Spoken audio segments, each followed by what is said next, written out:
Mana ke tadi? Yang ni, okay, sambung balik lah yang ni. Okay, so yang ni kan, ni turbin. Okay, turbin tu yang nak kena pusingkan turbin. So, nak pusingkan turbin, dia kena perlukan banyak steam. Okay, banyak sangat steam. Okay, uap-uap air untuk pusingkan turbin ni.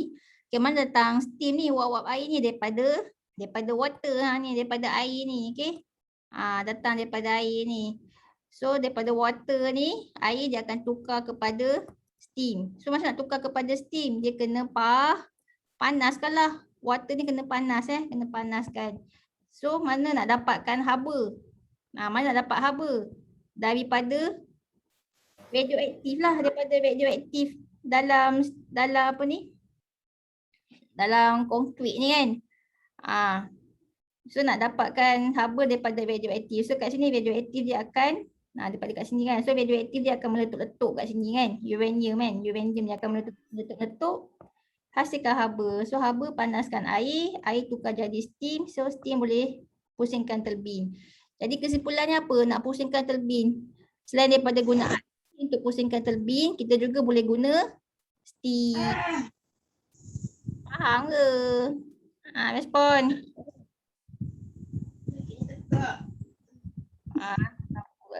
Okay. Boleh ke? Boleh. Boleh. So tu ni contoh stesen jana kuasa yang guna tenaga nuklear ni contoh guna tenaga nuklear. So kat sini akan apa ni tenaga nuklear. Mana jadi? Dalam ni ada banyaklah radioaktif So ni tenaga nuklear.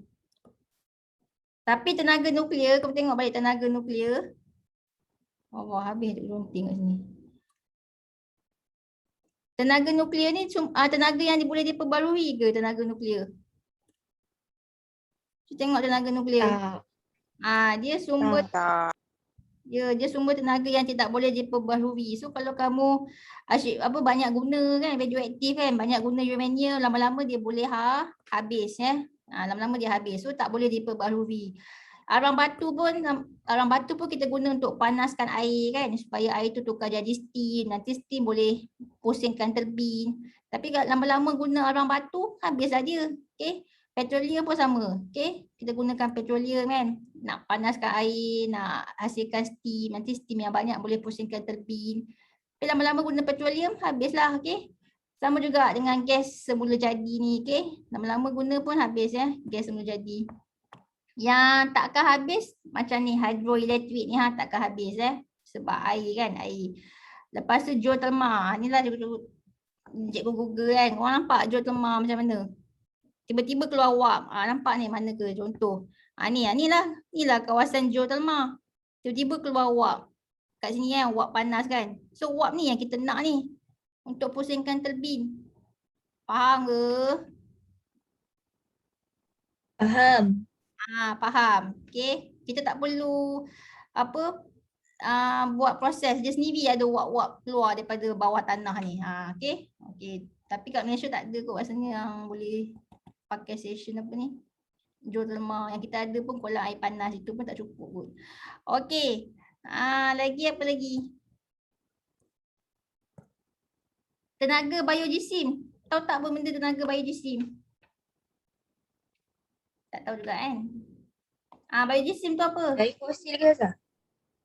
Tenaga biojisim tu macam sisa-sisa makanan kan, atau sisa-sisa makanan ataupun sampah-sampah, apa-apa sampah kan kita bakar dia kita bakarkan dia. So bila kita bakarkan dia, kita dapatlah ni. Daripada sini kita boleh dapatkan dia punya wap-wap datang daripada sini. Itulah tenaga biojisim. Okey. Kita bakarkan dia, so nanti dapatlah tenaga haba kan. Tenaga haba tu, so nanti tenaga haba kita boleh panaskan air. Nanti dia keluar jadi wap. So wap-wap yang banyak bolehlah pusingkan turbin. So tenaga biojisim ni datang daripada bahan-bahan organik. Okay, bahan-bahan organik. Okay, tenaga surya tahu tak tenaga surya tu apa? Tahu. Tahu. Tenaga surya. matahari kan, datang daripada matahari. So kita guna matahari lah untuk panaskan air kan. Nanti air tukar jadi wap. Nanti wap-wap yang banyak boleh pusingkan turbin. Okey, tapi angin tak perlukan haba. Angin tu memang angin kan, dia kuat. So bila kuat dia boleh pusingkan turbin. Tu angin. Ombak ni pun sama juga. Ombak ni pun kita tak perlukan wap-wap Kita ombak kan laju, dia boleh pusingkan turbin. Okey, itulah dia.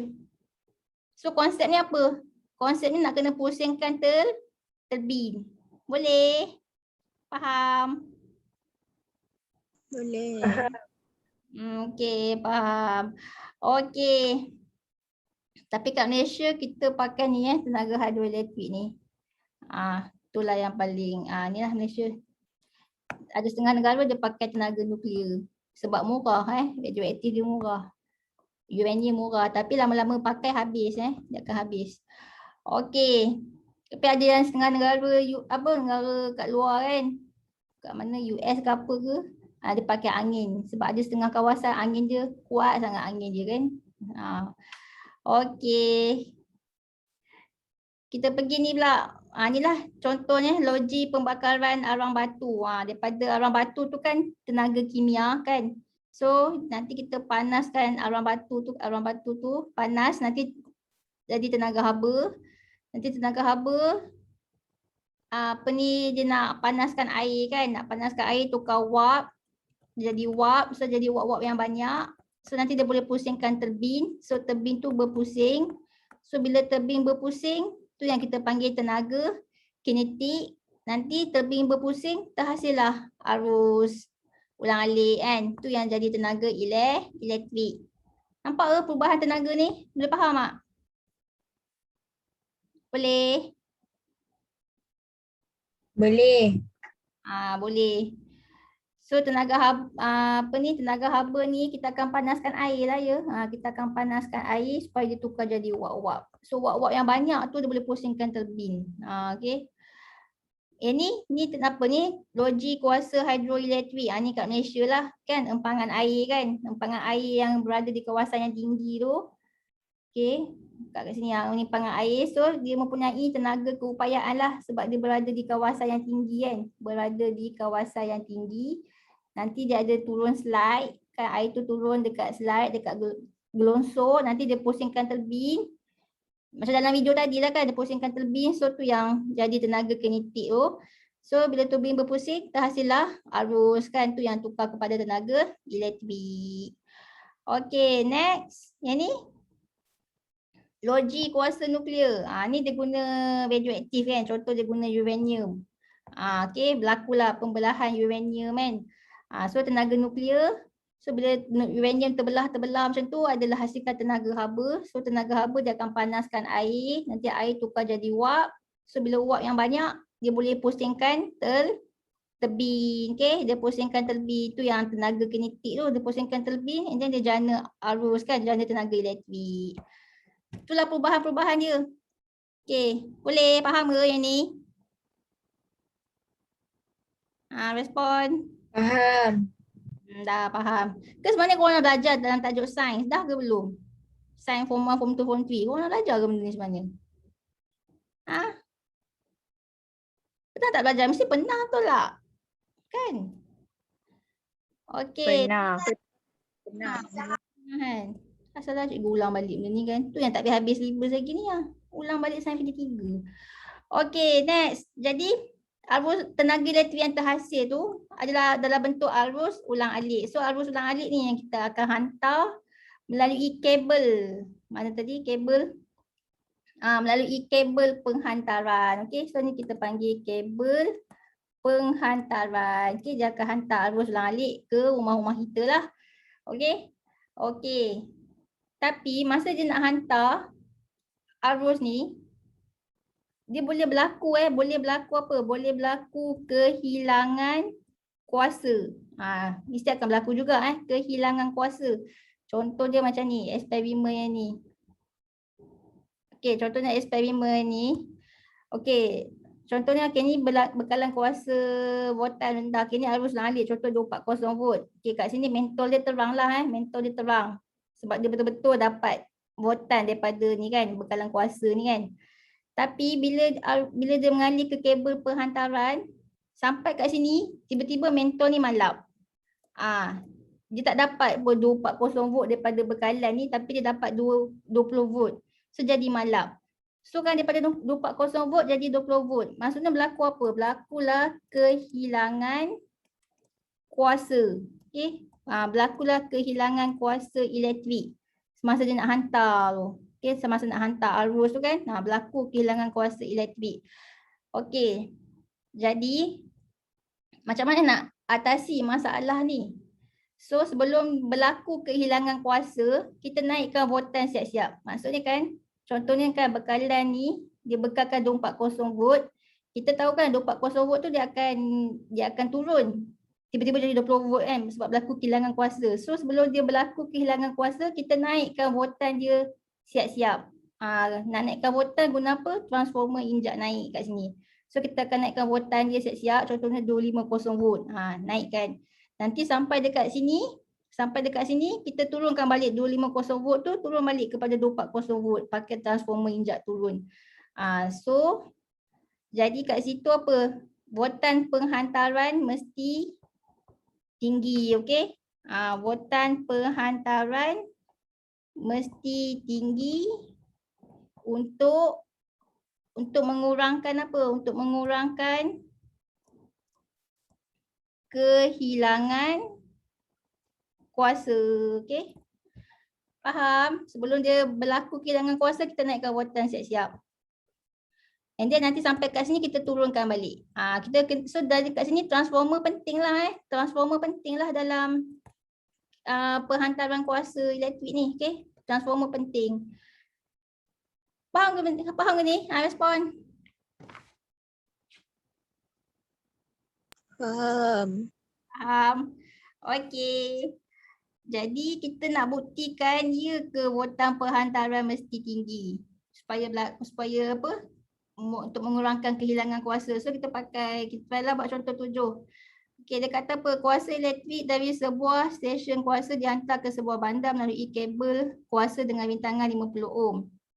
Jika stesen kuasa itu menjanakan 8 megawatt kuasa, hitungkan kehilangan kuasa dalam kabel jika kuasa dihantar pada 80 kilowatt. Okey, formula nak kira kehilangan kuasa. Okey, formula nak kira kehilangan kuasa P sama dengan I kuasa 2R. Ni formula dia. So P tu apa? P tu power. Kan? P tu power kuasa. Unit dia apa? Unit dia? Unit untuk kuasa apa? Watt. Watt. Simbol dia W besar. I apa I? I tu arus Unit dia ampere. Simbol dia A besar. Tapi arus simbol dia I. Ampere simbol dia A. Kamu jangan confuse lah Lepas tu R tu adalah R apa R? Bintangan. Okay, so unit dia adalah ohm. Ohm. Simbol ohm dia macam ni. Okay. Jadi kita nak tengok. Kalaulah stesen jana kuasa tu dia hantar dengan voltan penghantaran dia 80 kilowatt. Okay, berapa dia punya kehilangan kuasa dia? So kamu pun kena kira. Alamak. Ingatkan boleh habis tajuk ni hari ni. Tak habis juga. Kau cikgu perlukan 15 minit korang kisah tak?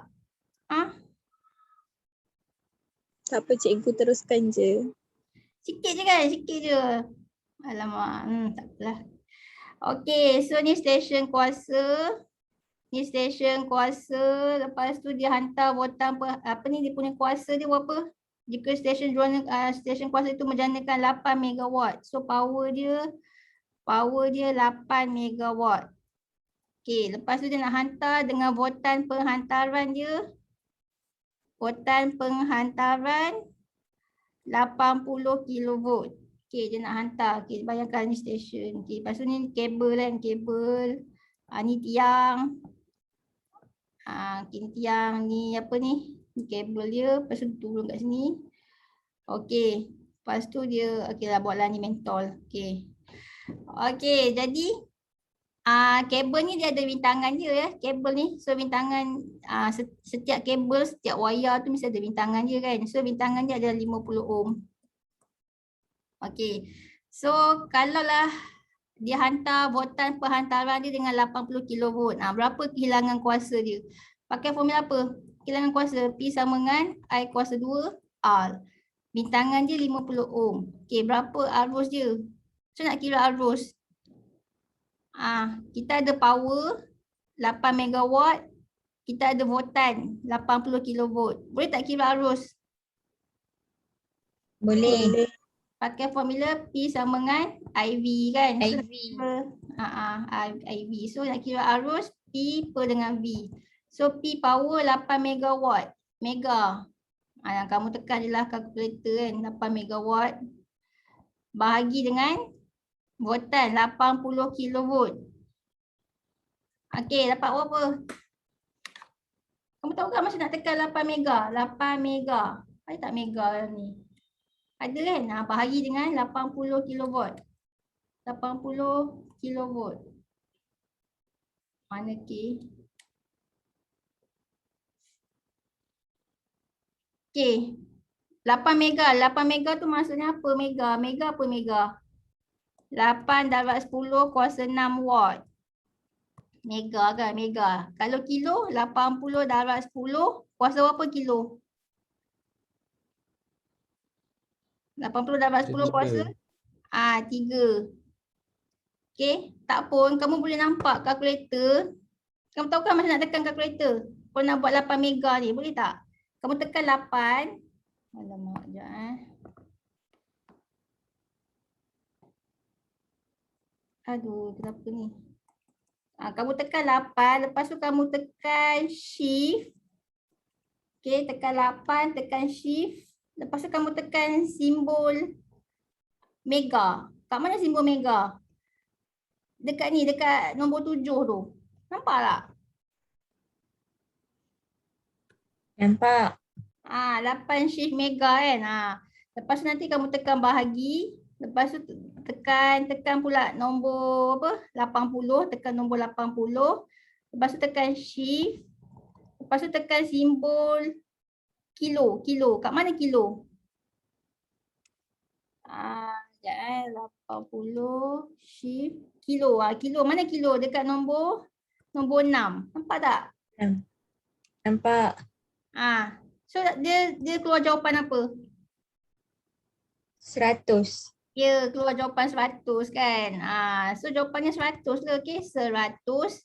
Arus apa unit dia arus? Ampere.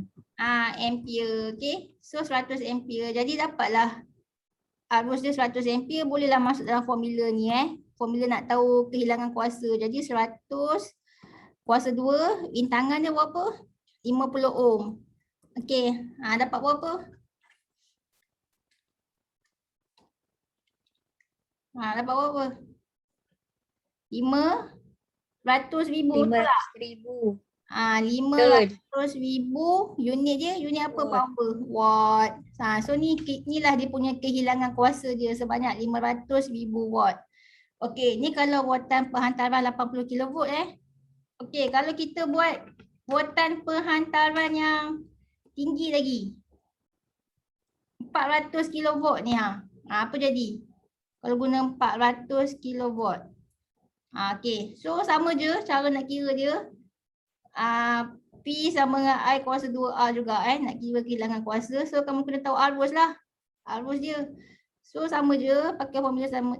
P sama dengan IV, I sama dengan P per V. So P power dia 8 megawatt bahagi dengan voltan perhantaran kali ni 400 kilovolt. Okey, cuba bahagi pakai kalkulator. 20 ampere. Okey, kamu akan dapat 20 ampere 20 ampere. So masuk kat sini formula 20 kuasa 2, bintangan dia 50. Dapat berapa?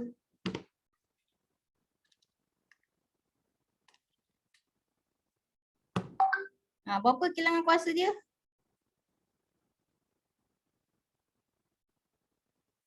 20,000. Ya, 20,000 watt. Okey, 20,000 watt. So yang mana paling sikit kehilangan kuasa dia?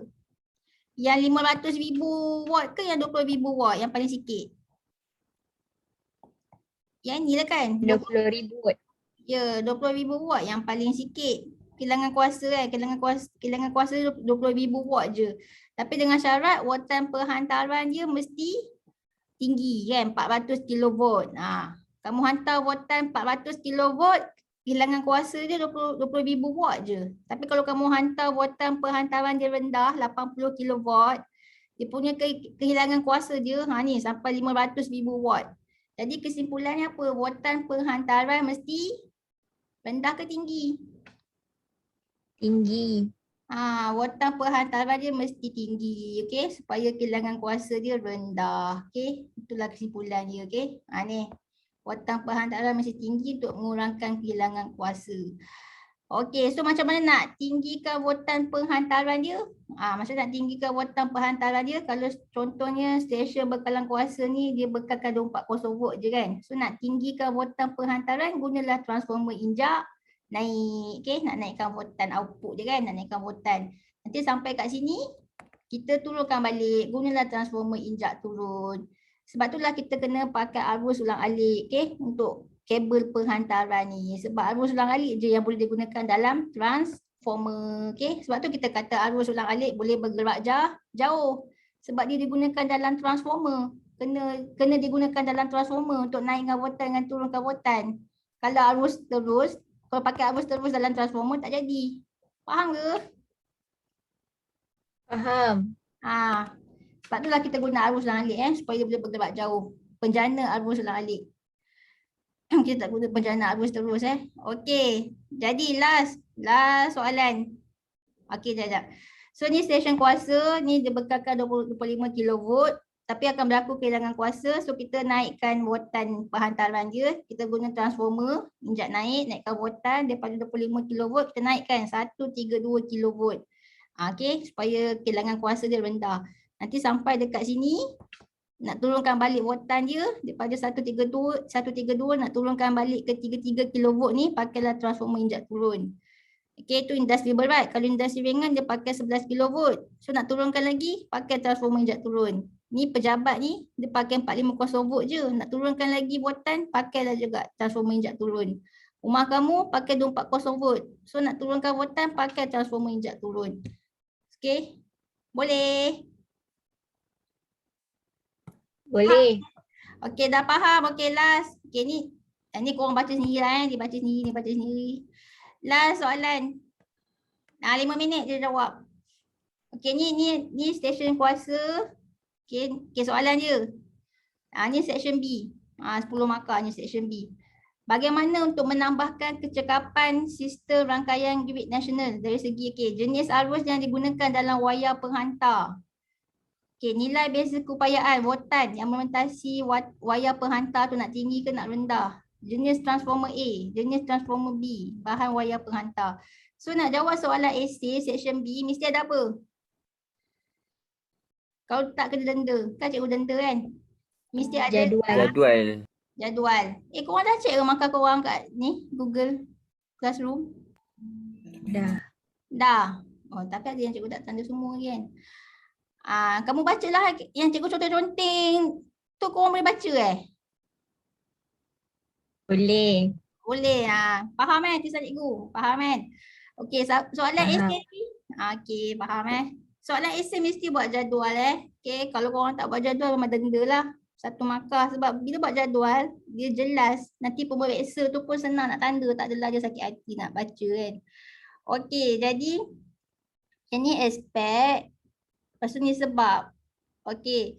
10 markah mestilah 5 aspek, 5 sebab Kat sini pun dia dah bagi dah 5 aspek. Ada setengah soalan dia tak bagi pun 5 aspek ni. Dia bagi 3 aspek, lagi 2 aspek pandai-pandai lah fikir. So kamu pandai-pandai je lah fikir. Bagi je apa-apa sebab dia open question kan. Dia soalan logik je, so fikir je apa-apa. Okey, aspek pertama. Jenis arus yang digunakan dalam wayar penghantar. Arus apa ni? Dalam ni. Ulang-alik. Ya, pakai arus ulang-alik. Kenapa pula ni? Okay, kita pakai arus ulang alik. Sebab dia, kenapa nak pakai arus ulang alik? Boleh menghantar jauh. Boleh Jarak jauh. boleh menghantar dengan jarak jauh. Okay, memang cikgu cakap macam tu kan, boleh menghantar jarak jauh. Tapi sebenarnya dia tak dapat markah yang itu. Sebenarnya apa di sebaliknya? Dia boleh dihantar jauh, kan cikgu kata dia boleh hantar jauh sebab sebenarnya arus ulang alik tu digunakan dalam transformer. Kan? Sebab nanti kan kita nak guna transformer untuk naikkan voltan, turunkan voltan, naikkan voltan, turunkan voltan, kan? Di sepanjang perjalanan yang jauh tu, dia kena naikkan voltan, kan? Nak kurangkan kehilangan kuasa, nanti nak turunkan voltan. So yang buat kerja-kerja naikkan voltan, turunkan voltan tu adalah transformer. Dan transformer ni hanya berfungsi dengan arus ulang alik ke arus terus? Ulang alik. Transformer ni hanya berfungsi dengan arus ulang alik sahaja. Sebab itulah arus ulang alik ni digunakan dalam perjalanan yang jauh. Sebab dia nak digunakan dalam transformer. Jadi sebab yang untuk dapat markah, kamu katalah arus ulang alik ni lah yang digunakan dalam transformer. So boleh naikkan. Sebab apa nak guna arus ulang alik? Sebab boleh naikkan dan turunkan voltan. Okay, sebab boleh naikkan dan turunkan voltan. Sebab tu dah dia boleh bergerak jauh, okay. Jawab macam ni baru satu markah. Kalau kamu kata sebab arus ulang alik boleh bergerak jauh, tak ada markah. Kenapa dia boleh bergerak jauh? Sebab itulah sebab dia boleh naikkan dan turunkan voltan dalam apa? Dalam transformer. Buatlah dalam bracket dalam transformer. Tak payah, sebenarnya kamu tak buat. Tak explain yang dalam transformer, tak payah tulis pun tak apa. Tapi nak tulis pun tulis je lah dalam transformer. Baru dapat satu markah. Okay. Faham ke maksud cikgu? Faham. Faham. Okay. So kita guna arus ulang alik sebab dia boleh guna dalam transformer untuk naikkan voltan dan turunkan voltan tu yang dia boleh bergerak jauh. Okay. Tapi kalau kamu jawab bergerak jauh je tak ada markah. Dia kena explain yang ni. Okay, next nombor 2.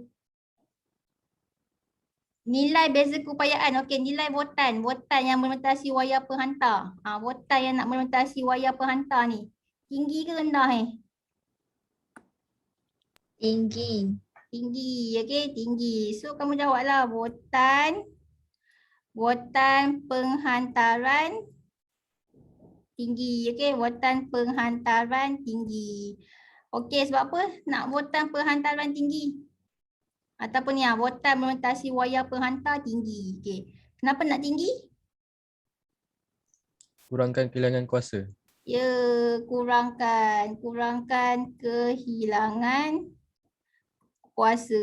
Okey, kurangkan kehilangan kuasa, dapat satu markah. Ni satu. Okey, dah berapa dah? 4 markah dah. Okey, next ketiga. Jenis transformer A. Tengok transformer A. Nak pakai transformer apa ni? Injak naik ke injak turun ke? Ni kat sini transformer A dia. Nak naik. Ya, injak naik kan. Sebab nak naikkan 25 kV ke 132 kV kan. Sebab kamu nak bagi voltan penghantaran dia tinggi kan. So transformer dia kita guna transformer injak naik. Kenapa nak guna transformer injak naik? Sebab apa? Nama Naikkan voltan. Ya, nak naikkan voltan. Boleh naikkan voltan. Okay. Naikkan voltan output. Okay. Ataupun naikkan voltan juga. Tak kisahlah naikkan voltan. Okay, next. Soalan nombor 4. Jenis teras bagi transformer B. Ni transformer B. Transformer kan. Semua transformer teras dia sama. Teras apa nama dia? Teras besi lembut. Ya, teras besi lembut. Okay. Teras besi lembut. Yang kamu nak lilitkan tu kan. Ni dililit. Ni lah dia teras besi lembut. Kenapa nak guna teras besi lembut? Dia ada satu jawapan yang paling special dia. Apa dia? Mudah dimanetkan dan dinyah manetkan. Ya, mudah dimanetkan dan dinyah Magnetkan. Alah, makin buruk Rizlan. Korang faham je kan? Dan Dinia magnetkan. Okay. Next, nombor 5 last. Jenis, okay, bahan wayar penghantar. Okay, bahan wayar penghantar. Ni wayar penghantarnya. Kamu rasa bahan apa ni kalau tajuk elektrik ni, kamu punya sebutlah bahan, nama bahan je. Okay. Kuprum ke, zinc ke, tu punya sebut. Ni kabel ni dia buat daripada apa Kamu rasa apa? Wayar dia buat daripada apa Kuprum. Kuprum. Sebab apa kamu jawab kuprum? Bintangan rendah. Okay. Okay, kuprum memang bagus lah, bintangan dia rendah. Lepas tu dia memang konduktor elektrik yang baik lah kan. Konduktor elektrik yang baik. Okay, sepatutnya kita boleh guna je kuprum ni. Tapi kan disebabkan kita nak letak dia di atas atas pencawang kan. Atas pencawang. Kita kena ada sesuatu yang ringan. Apa bahan yang ringan? Sebab nak letak kat atas. Mestilah nak ringan. Apa yang ringan? Bahan apa yang ringan? Logam apa yang ringan? Siapa tahu logam apa yang ringan? Tak tahu logam apa yang ringan? Yang ringan, logam. Logam apa yang ringan? Logam yang paling ringan? Okay, sains PT3 tak belajar Okay, tahu ke tak tahu? Respon. Tak tahu. Yang buat badan kapal terbang tu logam apa? Aluminium macam tu. Ya, aluminium. Aluminium. Tahu. Okey. Aluminium ni dia sama juga macam kuprum. Dia kuprum ni okey, aluminium pun konduktor elektrik yang baik juga dia pun bintangan rendah juga okey. Dia bintangan rendah juga. Okey, dia konduktor elektrik yang baik juga. Tapi dia punya special dia sikit apa? Dia ringan. Dia sifat dia ringan. So bila dia ringan, kita lebih pilih aluminium daripada kuprum. Okey. Boleh. So untuk kabel penghantaran kita guna aluminium. Okey. Aluminium. Sebab apa? Ringan lah. Sebab dia ringan. Okey. Sebab kita nak letak dia kat atas. Kita nak gantung dia kat atas. Okey. Boleh. Faham ke? Faham. So inilah cara nak jawab So dah berapa markah dah? 4. Seribu tak ni? Sekejap 4, 5, 6, 7, 8, 9, 10. Barulah dapat 10 markah. Okey, habislah tajuk elektromagnet. Habis juga habis juga tajuk elektromagnet ni. Dah, tu je lah. So nanti lepas ni kita akan masuk tajuk elektronik. Okey. Tak habis lagi. Padahal ada lagi 2 tajuk Okey, itu saja kelas. Lagi satu cikgu nak buat kelas. Cikgu kalau boleh nak habiskan elektronik tu sebelum buka sekolah. Bila buka sekolah? 15 Oktober kan? 18. Oh, 18 Oktober Okey, 10 lah. Cikgu nak akan habiskan elektronik tu sebelum 18 Oktober. Buka sekolah kita masuk yang tajuk yang itulah yang baru tu. So cikgu akan ambil lah mana jadual yang ada. Ke korang nak cikgu buat kelas esok? Korang nak kelas esok tak? Ke tak nak? Nak esok ke ataupun nak cikgu buat waktu petang-petang sekolah tu? Petang-petang sekolah. Oh, waktu petang-petang jadual PDPR tu waktu petang-petang tu Okey. Okey, itu saja. Bye-bye. Okey, bye. Baik, cikgu. Terima kasih, cikgu. Korang cikgu. Terima kasih cikgu. Sama. Salam.